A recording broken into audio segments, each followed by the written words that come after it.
बिस्मिल्लाहिर्रहमानिर्रहीम। हम कंटिन्यू कर रहे हैं अपनी lecture series on the subject of strategic management by Fred R David. हम चैप्टर नंबर 6 को कंटिन्यू कर रहे हैं। लास्ट लेक्चर में हमने बेसिकली बात की थी कि हम 3 स्टेजेस से किस तरह से प्रोसीड कर सकते हैं। उन 3 स्टेजेस की डिटेल्स को हमने समझा और सेकंड स्टेज में जो हमारे पास डिफरेंट मैचिंग के डिफरेंट एस्पेक्ट्स आते हैं उसमें से हम फर्स्ट मैट्रिक्स के ऊपर इस लेक्चर में बात करेंगे and that is termed as स्वॉट मैट्रिक्स। स्वॉट मैट्रिक्स क्या है? ये हमें बेसिक कुछ इंफॉर्मेशन देता है। इसको हम इन्वायरमेंटल एनालिसिस के कॉन्टेक्स्ट में भी लेते हैं। जैसे हमारे पास है कि स्वॉट stands for 4 words S W O और T। S stands for strength, W stands for weakness, O stands for opportunity and then T stands for threat। So basically in 4 aspects के ऊपर हम बात करते हैं और इन चारों एस्पेक्ट्स में हमारे पास इनके कंपैरिजंस जब होते हैं, जब हम स्ट्रेंथ्स को, वीकनेसेस को, अपॉर्चुनिटीज़ और थ्रेट्स को डिफरेंट एस्पेक्ट्स के साथ कंबाइन करते हैं, जैसे स्ट्रेंथ्स को अपॉर्चुनिटीज़ के साथ, weaknesses opportunities, strengths and threats and weaknesses and threats, तो हमारे पास ये 4 डिफरेंट टाइप्स ऑफ स्ट्रैटेजीज बनती हुई नजर आती हैं, लाइक सो, वो, ST और WT स्ट्रैटेजीज। तो इसी को थोड़ा सा डिटेल में समझते हैं, फिर इसके प्रोसेस को समझेंगे। जैसे हमारे पास अगर 100 स्ट्रैटेजीज हैं तो वो क्या आती हैं। जैसे स्ट्रेंथ्स और वीकनेसेस को अगर हम कंपेयर करते हैं स्वॉट एनालिसिस में, तो but we are getting a 100 strategies, और जिसका प्राइमरी पर्पस क्या होता है कि किसी भी फर्म की इंटरनल स्ट्रेंथ्स को हम यूज करें एज एन एडवांटेज, और किस चीज का एडवांटेज ले रहे हों, we must be taking advantage of certain external opportunities. Then हमारे पास दूसरा जो हमारे पास क्वाड्रेंट बनेगा वो बनता है वो स्ट्रैटेजीज। वो स्ट्रैटेजीज क्या है? जब हम स्ट्रेंथ्स और वीकनेसेस का जो एक सेक्टर हमारे पास बना था, वहां से हम वीकनेसेस को पिक करते हैं एंड देन अपॉर्चुनिटीज को पिक करते हैं एक्सटर्नल से, जहां पे हम इंप्रूव करते हैं इंटरनल वीकनेसेस को by taking advantages of external opportunities. Then हमारे पास जो थर्ड क्वाड्रेंट बनता हुआ नजर आता है वो है ST स्ट्रैटेजीज। यहाँ पे we take strengths and then we also take the threats that the firm is facing, और ST स्ट्रैटेजीज हमारे पास बताती हैं कि हम कैसे स्ट्रेंथ्स को यूज कर सकते हैं टू अवॉइड और reduce the impact of external threats. Then हमारे पास जो फोर्थ और लास्ट क्वाड्रेंट नजर आता है वो किससे रिलेट करता है? That is related with weaknesses and threats. So we will pick up the weaknesses that organization is facing in the internal environment and then threats in the external environment, और यहाँ पे हम अपने डिफेंसिव टैक्टिक्स की तरफ आते हैं, जिसका मकसद बुनियादी तौर पे क्या होता है कि हम इंटरनल वीकनेसेस को रिड्यूस कर सकें और उनको रिड्यूस करके हम एक्सटर्नल जो इन्वायरमेंटल थ्रेट्स हम फेस कर रहे हैं एज एन ऑर्गेनाइजेशन उनको रिड्यूस कर सकें। So this is a comprehensive view of स्वॉट एनालिसिस। अभी थोड़ा सा इसको फर्दर आगे लेकर चलते हैं और हम बात करते हैं कि what is the process that needs to be adopted. So हमने इसकी जो एक बेसिक कॉन्सेप्चुअल क्लैरिटी है उसको जनरेट करने की कोशिश की है। अब इसको डेवलप करते हैं हम in terms of strengths, weaknesses, opportunities, threats, और इसका एक मैट्रिक्स बनाना भी सीखते हैं। तो ये हमारे पास जो इसका प्रोसेस नजर आ रहा है उसके डिफरेंट आपको स्टेप्स नजर आ रहे हैं। जस्ट टेक एग्जाम्पल, यहाँ पे हमारे पास फ्रॉम 1 to 8 हमें कितने स्टेप्स नजर आ रहे हैं जी? 1 से लेकर 8 तक। 1 by 1 करते जाते हैं और इसी को थोड़ा सा बनाने की भी कोशिश करेंगे। लिस्ट द फर्म्स की एक्सटर्नल अपॉर्चुनिटीज। अब हम किसकी तरफ जा रहे हैं जी? External environmental forces.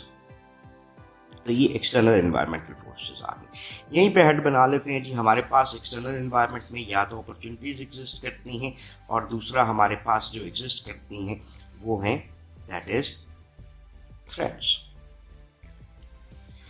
पहला स्टेप जो हमने किया, लिस्ट द फर्म्स की एक्सटर्नल अपॉर्चुनिटीज। चलिए फर्स्ट करते हैं जी, ये मैं आपके लिए लिस्ट बनाता जा रहा हूँ और ये जो मैंने लाइनें लगाई हैं ये आपके पास क्या है? These are the external opportunities that you are facing. Generally इस किस्म का मैट्रिक्स डेवलप करते वक्त हम ये कंसिडर करते हैं कि अगर आप इन दोनों फैक्टर्स को, एक्सटर्नल्स को लें, तो 10 to 20 फैक्टर्स को एटलीस्ट आप ऑर्गेनाइजेशंस के टारगेट करने की कोशिश करें। So organizational analysis environmental analysis will help you to identify the opportunities and threats in the external environment. तो हमने ये opportunities की list बना ली और then फिर इसके बाद हमने इसी तरह से कुछ factors लिए और ये हमने लिस्ट बना ली स्टेप 2 के ऊपर फर्म्स की एक्सटर्नल थ्रेट्स। तो ये दोनों स्टेप्स हमने फर्स्ट करते हैं कंप्लीट कर लिए हैं।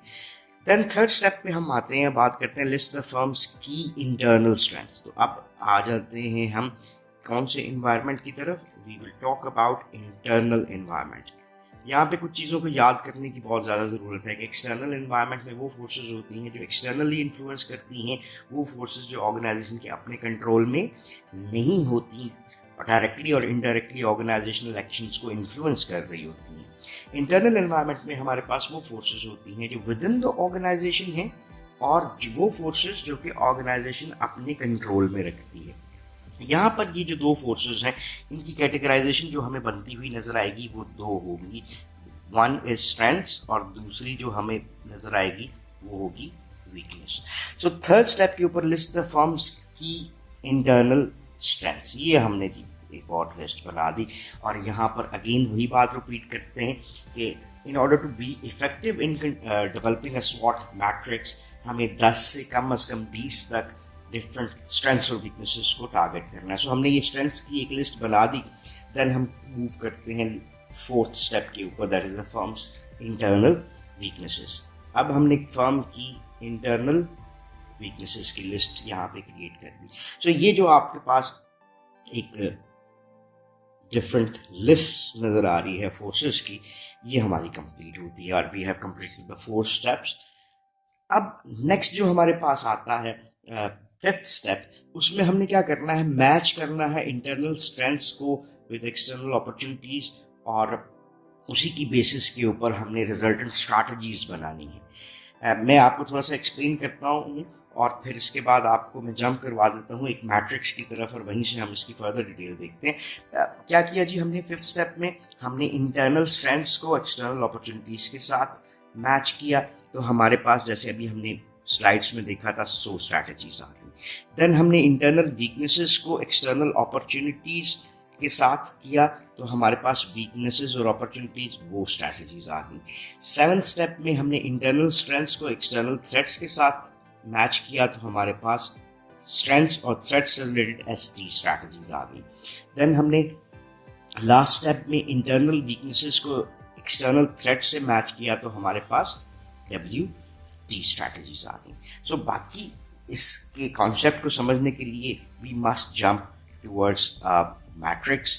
इसको देखते हैं कि मैट्रिक्स हमारे सामने कैसे बना हुआ है। कुछ चीज़ें हैं जो रेपिटेटिव आपको नज़र आ रही हैं, मैं इसकी एक ओवरऑल पिक्चर आपको दिखा देता हूँ, बना के दिखा देता हूँ और फिर हम जो ये बना हुआ मैट्रिक्स हमें उसका एक पोर्शन नज़र आ रहा है उसके ऊपर चलेंगे।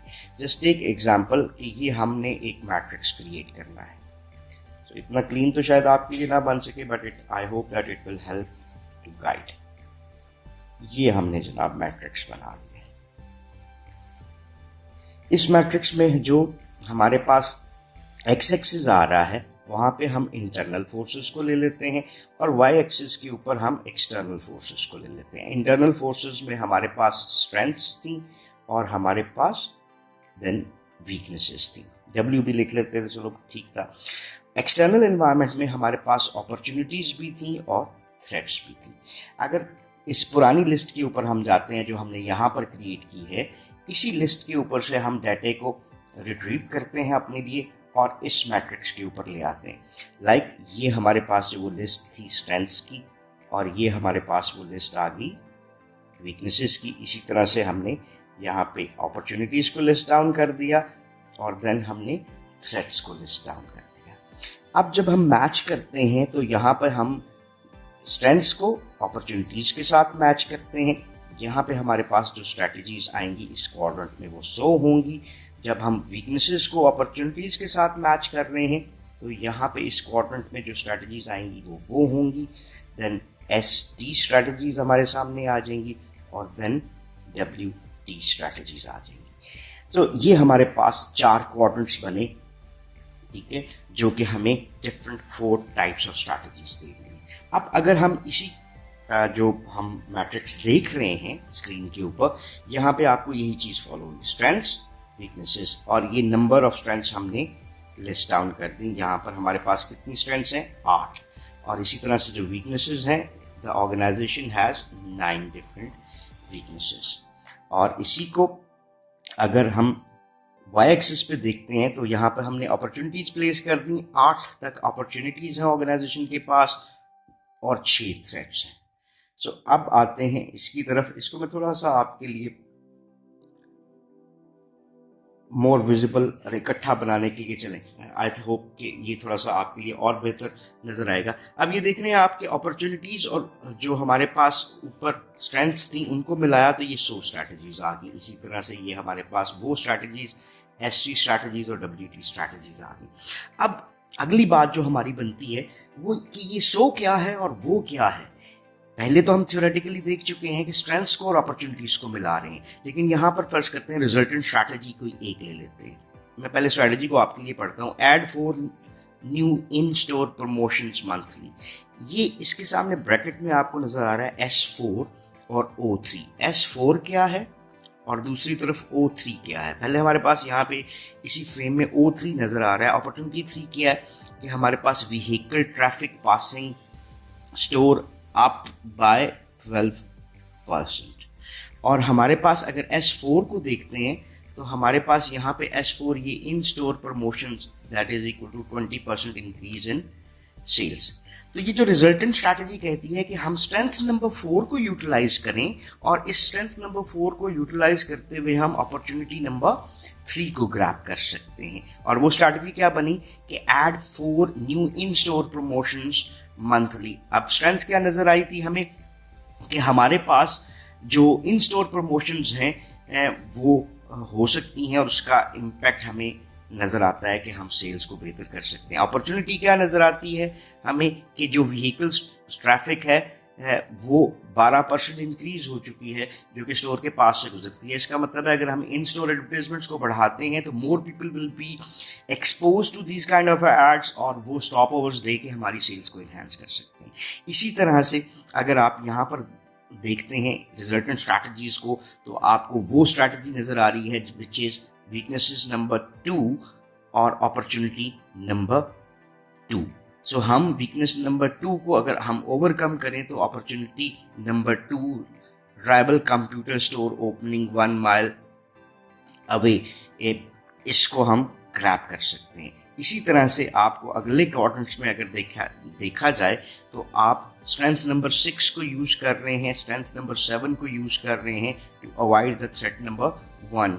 This is the threat number 1। So this comes up with the conclusion कि how we can develop a SWOT matrix. I hope कि आपकी एक understanding जरूर develop हुई होगी.